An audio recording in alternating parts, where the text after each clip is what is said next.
with Beard! Hello, podcast kittens! It's Cathy Cat!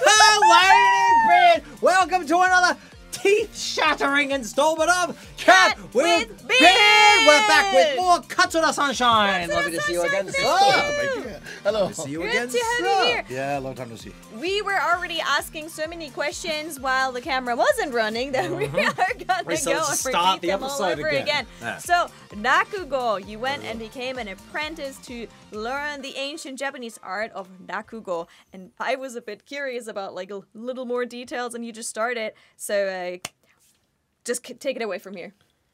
Take it away. What details we're going to say? So you were an apprentice 3 years. 3 Okay, yeah. years 3 apprentice. years, no 3 years an apprentice. booze, no women. You're living in an apartment given to you by the apprentice. All your food given to you by your master.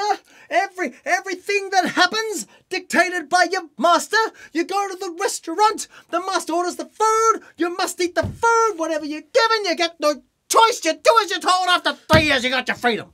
Yes, so the master makes sure you are well fed and you have like a place to live and to sleep. I was surprised about that. Yeah, me too. So Yeah. you get like a little allowance. A little bit of an I was allowance. comparing it a little bit to an au pair. So, Yeah, you live no in someone way. else's house, you look after the kids, and, Yeah, you yeah, get like a yeah, tiny yeah. little allowance for the 3 years, and then you're done with it. Yeah, it's an amazing thing if you think. It's an amazing art form because the master pays for the apprentice, and the apprentice helps the master out in menial ways at the shows and etc. Cleans the house every day, but that master gives you a name. Like my name, Katsura Sunshine, comes from Katsura Sanshi, who is my master. You can hear how they're two of the 3 kanji are actually come from your master, and there's one to distinguish who you are. So everybody knows whose apprentice you are in the Rakugo world in that way. So he gives you this name, which is basically a license to call yourself a professional storyteller. And you can, not only does he accept no money for teaching, ever, but you can go to him as long as the both of you live and get his advice at any time. He'll never charge you for that for the rest of his life. Wow. Yeah, so some people look at the indentured servitude as, wow, that sounds really hard and kind of unbalanced. You're doing all that when you just came to learn some comedy. But when you consider the weight of everything the master's given you, I honestly think that 3 years of cleaning my master's house and being a kind of indentured servant, that wasn't near enough. Really? Yeah. Wow. You started the apprenticeship. My image was as an apprentice, you have to be like young, you have to be just out of university. But you actually started your apprenticeship late in your 30s, right? Yeah, 38. I was probably the oldest or the second oldest in the history of the Osaka tradition of Rakugo. However, I think a couple hundred years ago, they'd be kids when they're starting because there was no school per se. You apprenticed in a shop or you apprenticed to a master storyteller. So they'd be in maybe 13, 14, something like that. Really, recently, people started going to university and then becoming a storyteller. Some people are in a job in a company up to 10 years and then decide to be a Rakugo storyteller. I know a few masters who started that way. My master was very rare in his time, but he graduated from university before he became a storyteller.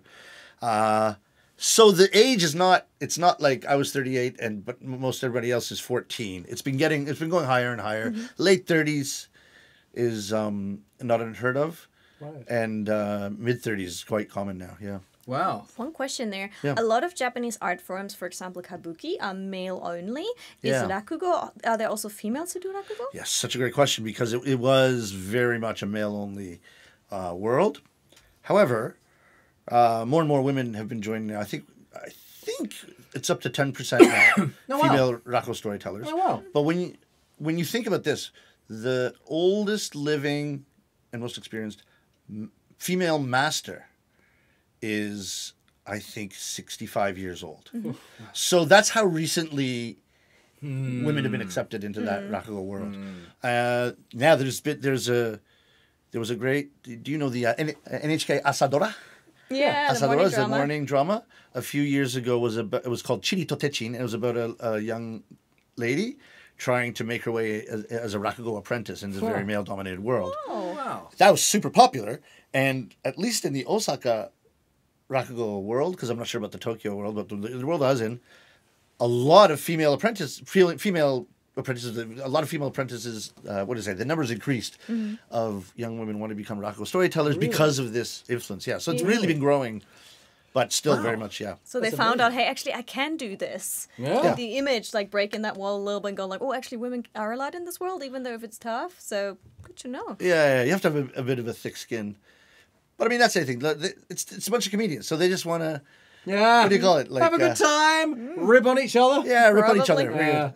I had 3 words that I wanted to say, but they're all inappropriate for this medium. So now, Rakugo, Yeah. if you don't mind me asking, once you finish your apprenticeship, how is it financially? Do you make the big bucks as a Rakugo performer? Yeah. I mean, I bought an island. Well, For look at 3 that, years. Mr. Johnny Depp right here. We got things to learn from this man. You know what? This is another thing that goes to the beauty of the tradition of Rakugo. When you finish your apprenticeship, that first year, you have no connections. You have no. It's hard to. People don't know that you're available. You don't get invited to jobs, and then you have no way of networking. So, all your seniors, like your older brother storyteller, older sister storytellers in the same family, and even some from other families, make sure that they give the apprentice a lot of work for that first year. That's nice. And they introduce them to the producers of the Rakugo maybe shows that they're doing, all the local shows, so that then the apprentice gets to know them. Maybe they get invited. Because, what he's saying is it's kind of an announcement. He's graduated. This is my little brother. Yoroshiku, how do you translate that? It's Like, We've spoken please about take that out. take good before. care after him. Please take after him. Yeah. So it's really beautiful because you're taken care of for that first year. A lot of guys, my seniors said, yeah, that dip in work after the first year, that's when it really gets tough, right? And they said, Oh, The after dip the first after year. that? After the first year, because Your the first year, everyone's taken care First of. year, you you're get that older, extra support. you've got basically guaranteed work for a year and a lot, sometimes too much. Really? So then you have to start finding work on your own, and that's when everybody gets a bit of a dip. That's when the hustle begins. Yeah. But did you have to hustle, or did you already go like, okay, I'm going to go abroad as well? So you already were. Yeah, I kind of had to. I've always had to hustle, but I did want to test the waters as early as possible, of like Rakugo in English and Rakugo abroad and that kind of thing. So you came to Japan. You studied under your sensei for a while. You graduated. You had your first year, second year, and then you started touring. Is that correct? Was there a gap in between, or have I filled the gaps now? So you Touring Rakugo? graduated. And then you started touring worldwide. Oh, you're talking about graduation from the yeah, between graduation and apprenticeship. touring the world. The agency I belong to is Yoshimoto. Oh, Yoshimoto! Oh, they're famous. Holy moly, they have that's so many comedians the biggest in there. one. That's the biggest one. And it's not It's just massive Rakugo, one. it's all kinds of Japanese It's comedy. mainly Manzai. Rakugo is only a very, very, very tiny part of it. Yeah. But Yoshimoto also, they have the comedians who are like on Downtown and all that kind of Oh, thing, yeah, right? yeah. all Yeah, that. absolutely. So this is a huge company in Japan. They're basically the biggest company in Japanese show business. There's like the agency for anything, anyone who wants to be funny. Absolutely. Yeah. 100%. So, you mentioned Well, that? just when I was finishing my apprenticeship, they started this incredible program with comedians and all the prefectures of Japan called Anata no machi ni sumimasu geinin, which means I am going to live in your town. Oh, wow. That's as a comedian or something like that, roughly translated. And what you do is it was mostly Manzai, the 2-person comedy teams, but some Rakugo storytellers. You'd be the Tanto Geinin of that prefecture. So Tanto Geinin means Like in charge? you're in charge of representing Yoshimoto, so living in the prefecture and only really working in the prefecture as much as possible as a kind of comic ambassador, that kind of thing. And as I finished my apprenticeship, the prefecture of Mie came up, and which I said, yeah, I got to do it, and especially because Mie is famous for so many different things, ninja being one, but also the Ise Shrine, which they tear down and rebuild. Well, they build another one every 20 years. They build another one and then bring the gods from the old one to the new one and then destroy the old one. Do they really?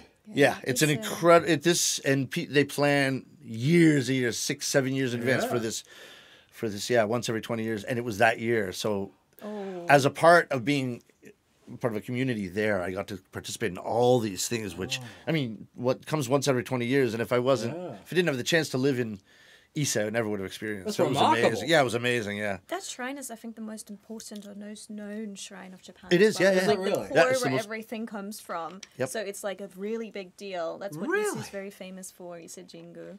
So you Absolutely. started living there.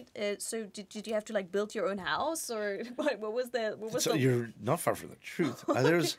I found, it's an area called Kawasaki in Ise, and I don't think it goes back to Edo, but very old houses are still preserved in the wood that they would have been built in. And there was one that it was almost abandoned, I think. It was a former sake store. When you walk in, but when you walk into a Japanese store, then in the back, it's a couple steps up to the house, and that's where everyone lives. That's the kind of place it was. So I turned that room into a tiny Rakugo theater and lived there for 2 years. Yeah. you had to do the house up? No, I mean, little by Is it little, I almost did. abandoned? It was, it was in very bad shape, and but made it, great to live in. But to walk out of my kitchen and onto the stage of my theater was just, it was so much fun. Sometimes there'd be one person in the audience. Then, this is the other thing. There's this, I did Rakugo every day for 500 yen. There was this doctor, Yeah. and this doctor, he must be a really good doctor, that he gets his stuff done really quick because he had so much time on his hands. And he loved Rakugo. Oh, wow. The thing is, I only have a limited amount of stories at this point. I just finished apprenticeship. And sometimes he'd be the only one in the audience. I'd say, look, I'm not taking money from you. You've heard all of these stories. Everything I have, you've heard at least 3 times. And he'd just sit there and say, I like you telling me the same thing. Don't worry. He's such a super guy, yeah. That's lovely. Are you allowed to improvise in Rakugo? On stage, yeah, you could. There's no rule against it. Okay. I would say not too much is improvised.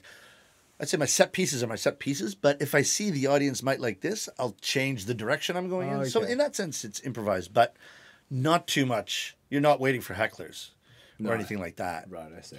What is the difference between Rakugo, which you said is a sit-down comedy, That's right. and stand-up comedy? They're very similar for the first part. I was talking about on the last episode, the introduction part, the makura, the pillow. And it's called a pillow because when I tell the story, the audience is going to go into a dream world. So the introduction should be that they put their head on the pillow. Really, you're warming them up to get them laughing. But it's put their head on the pillow and they're ready to go into that dream world. That's the etymology or the history behind why you call that introduction the pillow. Some of my audience members tend to take that too seriously. Oh, no. I was going to say a little bit of pillow talk. Or they fall asleep? Yeah, I was thinking Oh, that they one. fall But asleep. no, I like your Okay. version What better. was your actually. like going? Well, Ladybeard was thinking about. Yeah. So that's very similar to stand-up comedy. That whole observational humor and jokes. What do you call it? Self-deprecating humor, jokes about yourself, that kind of thing. But the second part is where it diverges from stand-up comedy, where you're playing characters in a story, and there's almost no narrator. It's just conversations between characters, and every story ends in a punchline, as if it was a long extended joke. Right. So what is then the difference from that to Manzai, Japanese Manzai comedy? Because that's usually 2 people.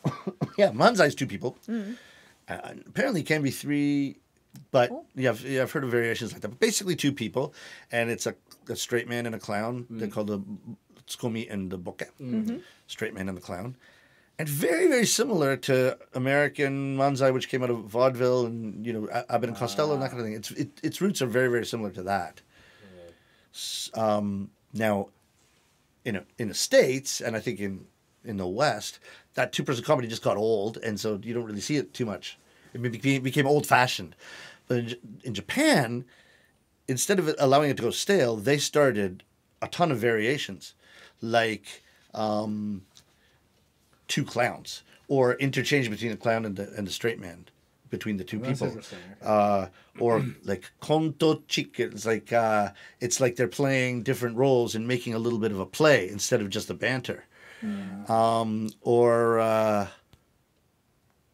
Meo to Manzai, which is husband-wife teams I think they had from before. But it just branched into so many different variations that if you watch the M1 Grand Prix now, they're just you sometimes you don't even think they're doing the same art form. They've got their own different styles and that kind of thing. What is the M1 Grand Prix for Yes. those who don't know? It's huge yearly competition of Manzai performers. And if you win it, it's kind of a ticket to work for a very long time and great fame in Japan. Oh, wow. Oh, and you took part in You that. participated, yeah. No, because I don't do Manzai, I do Rakugo. So there's a one-person version of that. And We have it written here in our script.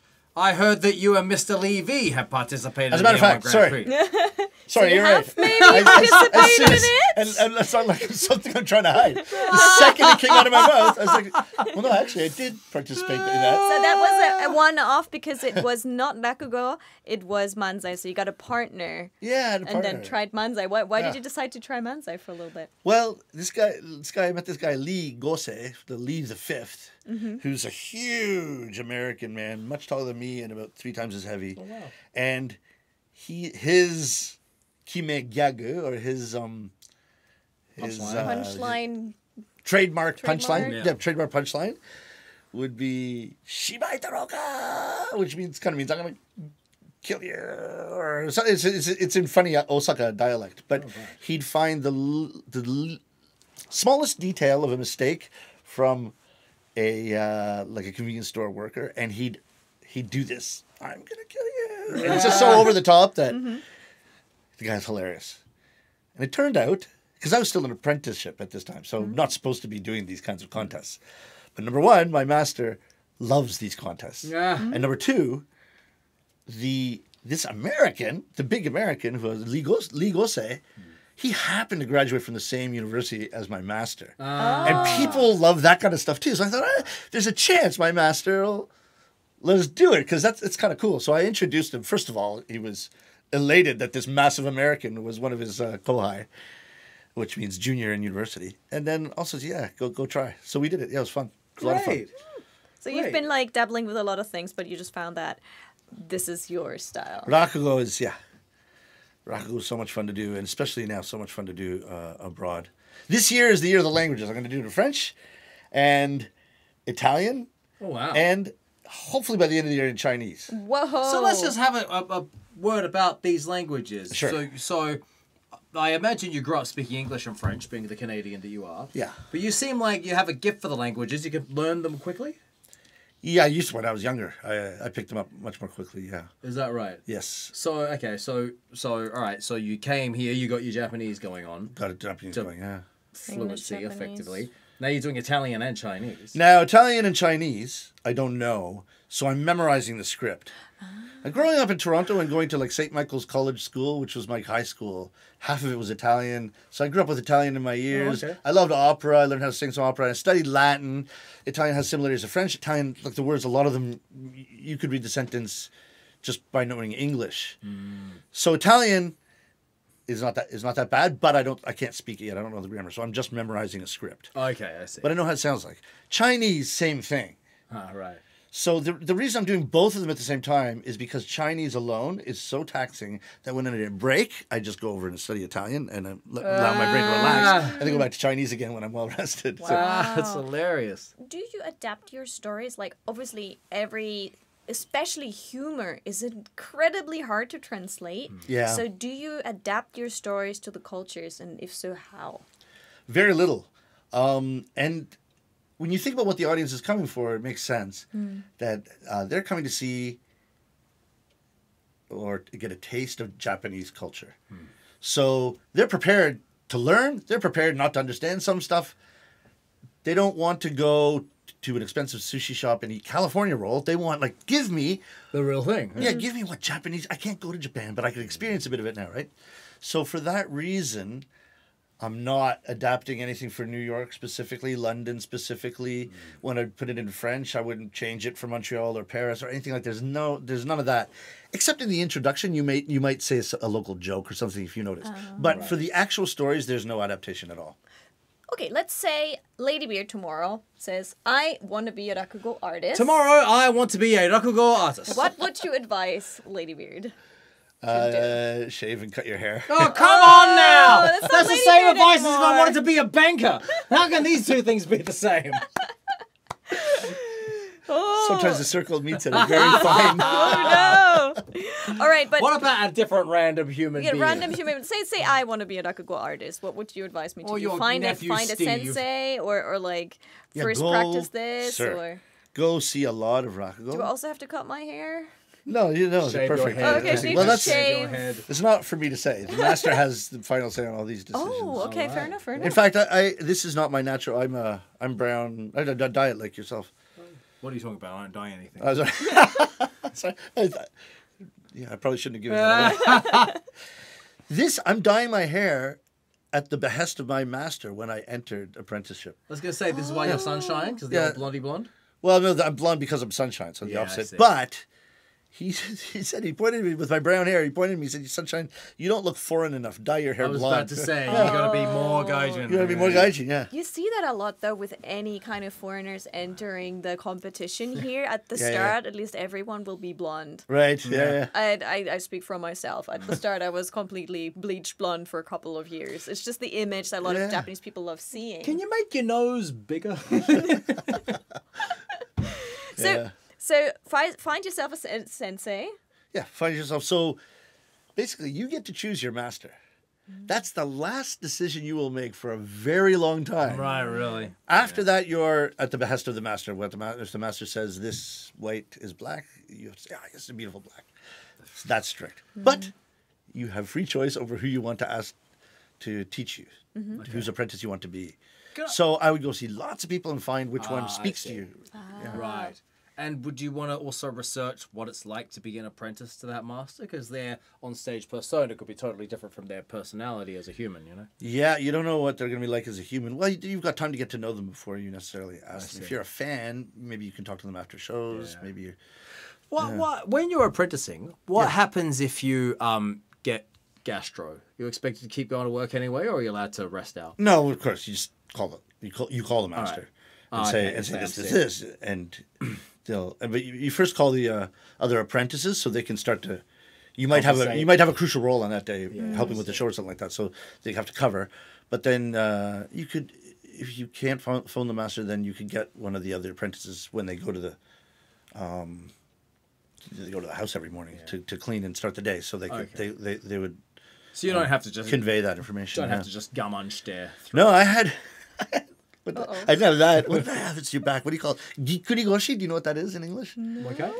Gikurigoshi. It's like when you bad throw your back or something like that. Oh, You do your back out. Yeah. Yeah, do your back out. Something like that.